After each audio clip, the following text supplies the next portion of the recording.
Hello and welcome to daily affairs. The countries of the world series में आज हम लोग बात करेंगे और एक अफ्रीकी देश के बारे में जिसका नाम है अल्जीरिया। तो अगर हम अल्जीरिया की ऑफिशियल नेम की बात करें तो इसकी ऑफिशियल नेम है the democratic Republic of Algeria, जो कि लोकेटेड है north western part of Africa में। और इसके नेबरिंग कंट्रीज़ को देखें तो बहुत सारी इसकी नेबरिंग कंट्रीज़ हैं, जैसे कि मोरक्को, वेस्टर्न सहारा, मॉरिशियाना, माली, नाइजर, लीबिया, तुनीशिया, ये सब इसकी क्या है, पड़ोसी देश हैं।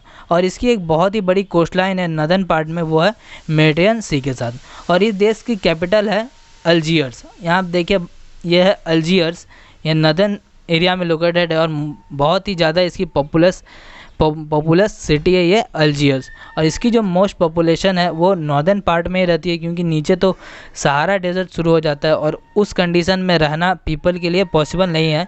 इसीलिए जो मोस्ट ऑफ द पॉपुलेशन है वो रहते हैं इसके नॉर्दर्न पार्ट्स में। अगर हम इसकी पॉपुलेशन को देखें तो इस देश की टोटल पॉपुलेशन है 4.4 करोड़ और ये दुनिया की 32nd पॉपुलस कंट्री है और अफ्रीका में ये 10वीं सबसे बड़ी पॉपुलस कंट्री है। अगर हम इसकी टोटल एरिया की बात करें तो इसकी टोटल एरिया है 23 लाख स्क्वायर किलोमीटर। तो एक बहुत बड़ा एरिया ये कवर करता है और ये अफ्रीका की सबसे बड़ी देश है एरिया के हिसाब से। और वर्ल्ड में ये इसकी रैंक है 10वीं, किसके हिसाब से, एरिया के हिसाब से ये दुनिया की 10वीं सबसे बड़ी देश है। और अगर हम यहाँ ऑफिशियल लैंग्वेज की बात करें तो यहाँ पे दो लैंग्वेज ऑफिशियली यूज़ होती है, वो है अरेबिक, क्योंकि यहाँ पे मोस्ट ऑफ द पॉपुलेशन क्या है, मुस्लिम है, और दूसरी बर्बर। तो ये दो लैंग्वेज यहाँ पे ऑफिशियली यूज़ किया जाता है। अगर हम इसकी रिलीजन को देखें तो जैसे मैंने आपको बताया, यहाँ मोस्ट ऑफ द पॉपुलेशन अरब से, इसीलिए यहाँ पे क्या अरेबिक यूज़ होता है। तो आप यहाँ देख पा रहे हैं लगभग 60% यहाँ पे अल्जीरियन अरब्स रहते हैं, फिर यहाँ 23% बर्बर, इसीलिए ये दो इसकी क्या है, ऑफिशियल लैंग्वेज है। और भी बहुत सारे अरब्स यहाँ पे रहते हैं। और अगर हम इसकी करेंसी की बात करें तो यहाँ पे चलता है दिनार, तो इसीलिए इसकी करेंसी क्या हो गई, अल्जीरियन दिनार। तो अल्जीरियन दिनार बाकी अफ्रीकी देशों के करेंसी से बहुत ही स्ट्रांग है। अगर आपके पास 1 इंडियन रुपीज़ है तो आपके पास 1.8 अल्जीरियन दिनार है, और आपके पास अगर एक US डॉलर है तो आपके पास 134 अल्जीरियन दिनार है। इसकी करेंसी बहुत ही स्ट्रांग है बाकी अफ्रीकी देशों के साथ, तो इसीलिए इसकी इकोनॉमी भी बहुत अच्छी होगी। अगर हम इसकी इकोनॉमी को देखें तो इसकी जो टोटल GDP है वो बहुत अच्छी हो, लगभग 684 बिलियन के आसपास है। और पर कैपिटा भी आप देख पा रहे बहुत ही अच्छी है। और इसकी रैंक कितनी है, 82nd इसकी रैंक है पर कैपिटा में। अगर हम इसकी ह्यूमन डेवलपमेंट इंडेक्स की बात करें तो ये बहुत ही हाई है, 91st रैंक है इसकी ह्यूमन डेवलपमेंट इंडेक्स में। तो ये एक बहुत ही अच्छा देश है लोगों के लिए, यहाँ पे लोग अच्छा कमाते भी हैं, रहन सहन भी लोगों का बहुत ही यहाँ पे अच्छा है, क्योंकि यहाँ पे इकोनॉमी भी बहुत ही अच्छी है। अगर लोगों का पैसा होगा तो लोग खूब खुश होंगे ही। और यहाँ के जो अभी करंट प्रेसिडेंट है उनका नाम है अब्दुल माजिद तेबून। तो यहाँ की ये करंट प्रेसिडेंट है और ये हाल ही में प्रेसिडेंट बने हैं, 2019 में यहाँ के प्रेसिडेंट। और जैसे कि मैंने आपको बताया था, इसकी जो मोस्ट ऑफ द एरिया है वो कौन कवर करता है, सहारा डेजर्ट। तो आप यहाँ देखिए, अल्जीरिया का लगभग 90% सहारा डेजर्ट के अंडर पड़ता है। ये सहारा डेजर्ट देखिए, ये Libya, Egypt, Sudan, Chad, Niger, Mali, ये पूरे इतने सारे देशों को कवर करता है। और इसके अगर सहारा डेजर्ट की हम टोटल एरिया की बात करें तो 9.2 मिलियन स्क्वायर किलोमीटर ये कवर करता है। और अगर हम नॉर्थ से साउथ की बात करें तो इसकी जो लेंथ है वो है 1200 से 1500 किलोमीटर। और अगर ईस्ट वेस्ट की बात करें तो वो है लगभग 5000 किलोमीटर। तो समझिए कितना बड़ा डेजर्ट है, और ये आपको पता होगा कि दुनिया का सबसे बड़ा डेजर्ट है। तो आप इसको याद रख लीजिएगा, 90% जो एरिया है वो अल्जीरिया का कवर कौन करता है, सहारा डेजर्ट। तो इसीलिए मोस्ट ऑफ द पॉपुलेशन इसकी इस वाइट एरिया आप देख पा रहे इस जगह पे रहता है। इसका कैपिटल भी यहीं लोकेटेड है, अल्जीयर्स। और अब हम लोग बात करेंगे अल्जीरिया की हिस्ट्री के बारे में। तो अल्जीरिया की हिस्ट्री है वो शुरू होती है 2002 BC से, जब यहाँ पे नुबिडियन पीपल, जो अल्जीरिया के नुबिडियन पीपल्स होते हैं, वो एक किंगडम स्टैब्लिश करते हैं, नुबिडिया किंगडम। तो ये किंगडम अल्जीरिया से स्टार्ट होता है, फिर ये बहुत सारे देशों में जैसे मोरक्को, तुनीशिया, लीबिया, ये सब में भी पहुंच जाता है। और इस किंगडम के अगर हम अंदर की बात करें तो ये किंगडम 2 पार्ट में डिवाइडेड होता है। एक तरफ होता है मैसिली जो कि ईस्ट में होता है, और एक होता है मासेसिली, ये होता है वेस्ट में। तो यहाँ पे जब एक वॉर होता है जिसका नाम होता है सेकेंड प्यूनिक वॉर, और इस वॉर में जो मैसेसिली के राजा होते हैं मैसेनिसा, और मासेसिली के जो राजा होते हैं सिम्फैक्स, इनके बीच में क्या होता है, लड़ाई होता है। तो इनके बीच में जब लड़ाई होता है तब ये जो मैसेसिली है ये जीत जाते हैं, और ये फिर नुमिडिया किंगडम पूरा यूनिफाइड बन जाता है, और फिर ये एक ही राजा द्वारा राज किया जाता है। तो आप ये जो पूरा येलो कलर में देख रहे हैं ये है पूरा किंगडम ऑफ नुमिडिया। उसके बाद 1972 एडी से 1148 तक यहाँ पे एक डायनेस्टी राज करता है जिसका नाम होता है ज़िरिद डायनेस्टी।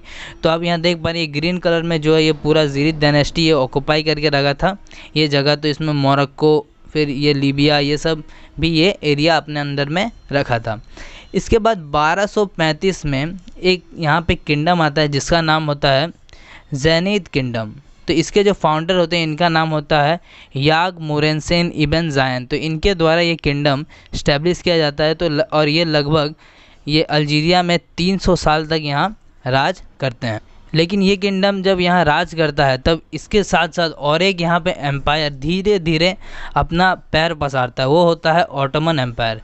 और ऑटोमन एम्पायर आपको पता होगा ये ओरिजिनेट कहाँ पे हुआ था, ये ओरिजिनेट हुआ था टर्की में, और इसके जो फाउंडर थे उसका नाम था ऑस्मान द फर्स्ट। और इसे कब इस्टेब्लिश किया था ऑटोमन एम्पायर को, 1299 में टर्की में से इस्टेब्लिश किया गया था। वो फिर धीरे धीरे अल्जीरिया में आता है, फिर अपना पूरी तरह से अल्जीरिया को अपने अंडर में कर लेता है। तो जो नॉर्दर्न पार्ट है, जो फर्टाइल लैंड होता है, उसे ये ऑटोमन एम्पायर अपने अंडर में कर लेता है।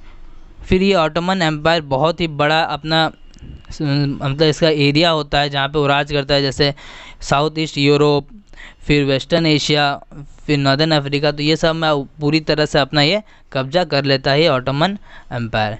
और इसके बाद ऑटोमन एम्पायर के बाद यहाँ पे ऑक्यूपाई करने आता है कौन, फ्रांस। तो फ्रांस ऑक्यूपाई करता है अल्जीरिया को 1830 में। तो फ्रांस इसे इसलिए ऑक्यूपाई करता है क्योंकि एक ट्रीटी होता है किसके बीच में, द रूलर ऑफ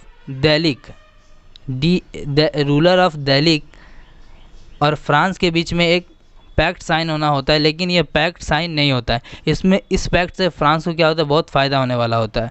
तो ये जब पैक्ट साइन नहीं होता है तब क्या होता है कि ये फ्रांस के जो किंगडम में जो राजा होते हैं वो बहुत ही गुस्सा हो जाते हैं, और इसकी वजह से वो अटैक कर देते हैं किसके ऊपर, अल्जीरिया के ऊपर। और ये पूरे जो आप ग्रीन कलर में एरिया देख रहे हैं यहाँ पे, ये पूरा कवर कर लेता है कौन, फ्रांस। और फिर यह टेरिटरी किसके अंडर आ जाता है, फ्रांस के अंडर आ जाता है, क्योंकि उनके पास बहुत ही अच्छी आर्टिलरी, फिर बहुत सारे गन्स, अच्छे अच्छे क्वालिटी के फिर ग्रेनेड्स होते हैं उन लोगों के पास। तो ये यूज़ करते हैं और फिर ये जो एरिया है कब्जा लेते हैं, क्योंकि अल्जीरिया में जो किंगडम थे उनके पास उतना एबिलिटी नहीं था, ये मशीनरी कुछ था नहीं, इसीलिए फ्रांस इजीली इसे ऑक्यूपाई कर लेते। और कम से कम 100 साल से ज़्यादा राज करने के बाद यहाँ पे एंट्री होता है किसका, एंग्लो अमेरिकन्स का।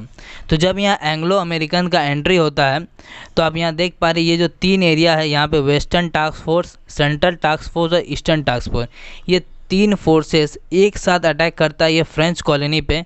किनके द्वारा, अमेरिकन और ब्रिटिश के जो अलाइड होते हैं उनके द्वारा यहाँ अटैक किया जाता है फ्रेंच के ऊपर। और इनको लीड कौन करता है, एक जनरल जिसका नाम होता है डॉट दी एसेनहावर। तो इनके द्वारा ये लीड किया जाता है और ये 3 जगह पे अटैक करते हैं। तो जैसे आपको बताइए ये वेस्टर्न टास्क फोर्स अटैक करता है कहाँ पे, कैसेम्ब्लैंका, और ये ओरेन पे अटैक करता है सेंट्रल टास्क फोर्स, और ईस्टर्न टास्क पे अटैक करता है अल्जीरिया में। तो उसके बाद ये अमेरिकन बहुत सारा एरिया, पूरा एरिया नहीं मतलब बहुत सारा एरिया को वो ऑक्यूपाई कर लेता है, जो जहाँ पर फ्रेंच इतना देर से राज कर रहे थे। और इस ऑपरेशन को बहुत ही फेमस नाम से जाना जाता है, ऑपरेशन टॉर्च। तो आप गूगल करके इसके बारे में बहुत ही डिटेल में पढ़ सकते हैं। तो ये ऑपरेशन टॉर्च के बाद ही अमेरिकन अल्जीरिया में एंटर करते हैं। तो अमेरिकन के आने के बाद फिर भी यहाँ पे बहुत सारे फ्रेंच कॉलोनीज़ क्या होते हैं, रह जाते हैं। तो यहाँ पे एक कॉलोनी होता है जिसका नाम होता है स्टिफ। तो यहाँ पे क्या होता है, यहाँ जो लोग होते हैं वे फ्रेंच कॉलोनीज़ के अगेंस्ट में रेवल करने लगते हैं। तो जब ये रेवल करने लगते हैं, जो फ्रेंच के जो आर्मी होते हैं वहाँ पे डिप्लॉयड, और जो फ्रेंच से जो अलाइड हैं वो सब वहाँ पे रहते हैं, तो वो लोग क्या करते हैं, उस पर राइट को दबाने का कोशिश करते हैं। और इस राइट में दबाने के, जब ये दबाते हैं इस राइट को, तो कम से कम यहाँ 30,000 मुस्लिम की यहाँ जान ले लेते हैं। तो क्योंकि यहाँ पे मुस्लिम बहुत ही ज़्यादा मात्रा में है, तो इसीलिए यहाँ पे 30,000 मुस्लिम की यहाँ पे गोली मारकर हत्या कर दी जाती है। तो ये बहुत ही ब्रूटल एक मैसेकर होता है, जो कि हम लोग स्टीप गुमेला मैसेकर के नाम से भी जानते हैं, और ये 1945 में ये होता है यहाँ पे अल्जीरिया में। फिर 1954 से 1962 में यहाँ पे इंडिपेंडेंस के लिए लड़ाई होती है, और ये इंडिपेंडेंस चाहते हैं किससे, फ्रांस से, क्योंकि जो मोस्ट ऑफ द अल्जीरियन जो कॉलोनी था वो कौन कवर कर रहा था, फ्रांस।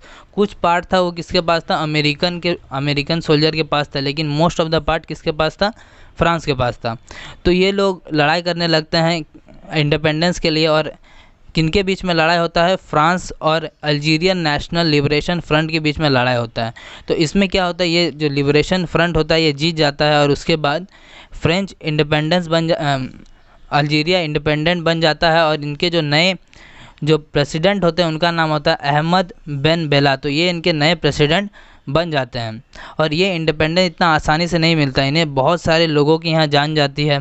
इन्हें गुरिल्ला वॉरफेयर, आपको पता होगा कि छिप छिप के जो लड़ाई करते हैं उसको गुरिल्ला वॉरफेयर बोलते हैं। तो इसमें वो लोग बहुत ही ज़्यादा महारत रहता है अल्जीरियन सोल्जर को, तो इसका भी ये बहुत ज़्यादा यूज़ करते हैं, और ये जो फ्रेंच आर्मी इसको हरा देते हैं और ये इंडिपेंडेंट बन जाते हैं। और इनके जो नए प्रेसिडेंट बनते हैं वो कौन होते हैं, अहमद बेन बेला इनके नए प्रेसिडेंट बनते हैं। इसके बाद 1976 में एक कंट्री है जिसका मैंने आपको बताया था मैप में पहले ही, वेस्टर्न सहारा। तो यहाँ आप देख पा रहे ये था वेस्टर्न सहारा। इसको लेकर डिस्प्यूट खड़ा हो जाता है किसके बीच में, मोरक्को और अल्जीरिया के बीच में। तो इसके वजह से क्या होता है, इन दोनों देशों के बीच में बहुत ही लड़ाई होता है। तो एक लिबरेशन ग्रुप है अल्जीरिया में जिसका नाम है पोलिसेरियो फ्रंट। तो ये अल्जीरिया की तरफ से लड़ता है, और मोरक्को की तरफ से लड़ता है कौन, किंगडम ऑफ मोरक्को, मतलब मोरक्को गवर्नमेंट और पोलिसेरो फ्रंट दोनों मिल के क्या करते हैं, लड़ाई करते हैं। और ये क्लैश किन के वजह से होता है, ये वेस्टर्न सहारा की वजह से होता है। तो पोलिसेरियो जो कि अल्जीरियन लिबरेशन ग्रुप है वो चाहते हैं कि वेस्टर्न सहारा को आज़ादी मिल जाए, लेकिन मोरक्को ऐसा नहीं चाहते, क्योंकि अगर उन्हें आज़ादी मिल जाएगी तो एक इंडिपेंडेंट स्टेट बन जाएगा।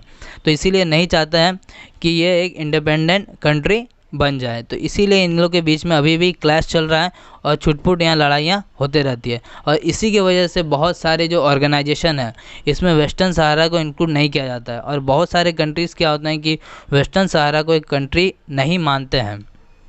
तो अगर हम इसकी करंट सिचुएशन की बात करें तो यहाँ पे 20 से 25% जो एरिया है वो कब्जा के रखा है कौन, ये पोलिसेरियो जो कि अल्जीरियन फोर्स है।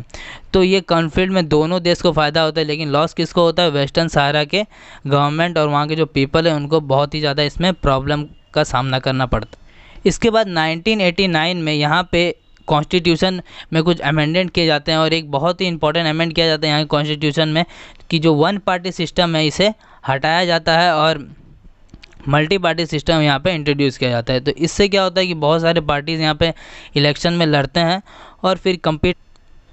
इसके बाद 1991 और 1999 के बीच में अल्जीरिया का सबसे बुरा दौर आता है। यहाँ पे क्या होता है कि अल्जीरिया में एक सिविल वॉर छिड़ जाता है। ये सिविल वॉर क्यों छिड़ता है, ये सिविल वॉर इसलिए छिड़ता है क्योंकि यहाँ पे दो पार्टी होता है, एक होता है इस्लामिक सल्वेशन फ्रंट और एक होता है नेशनल लिबरेशन फ्रंट। तो यहाँ पे जब इलेक्शन होता है तो ये जो इस्लामिक सल्वेशन फ्रंट होता है ये जीत जाता है, लेकिन जो नेशनल लिबरेशन फ्रंट है ये इसको नहीं मानता है। और यहाँ के जो आर्मी होते हैं ये क्या करते हैं कि कू कर देते हैं यहाँ पे, मतलब तख्ता पलट कर देते हैं। और इसके वजह से क्या होता है कि जो यहाँ के राजा हैं, यहाँ के जो लीडर हैं इनके, जो इस्लामिक सल्वेशन फ्रंट के चदली बेन जदीद, ये क्या करते हैं कि इन्हें हटा दिया जाता है ऑफिस से फोर्सफुली।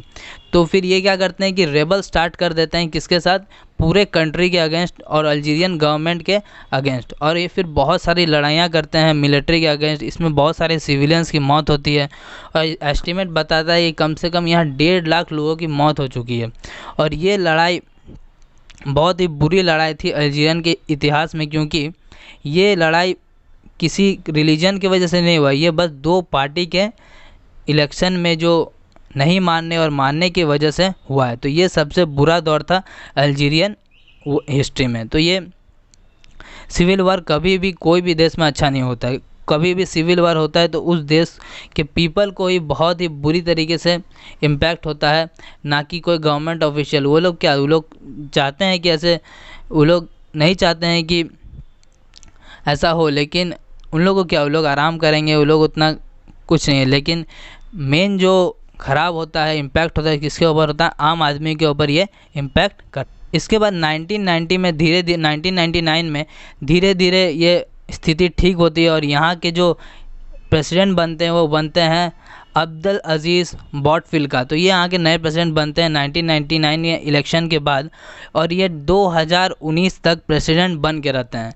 लेकिन 2019 में क्या होता है, एक प्रोटेस्ट होता है, हेवी प्रोटेस्ट होता है, रोड में बहुत जगह प्रोटेस्ट होता है, और इन अब्दुल बोटफ्लिका को रिज़ाइन देना पड़ता है, क्योंकि इनके जो एलाइड जो इलेक्शन में इनके तरफ से लड़ते हैं वो उसने छोड़ के चल जाते हैं। तो इसके वजह से क्या होता है, इनके पार्टी में कोई दम नहीं रह जाता है।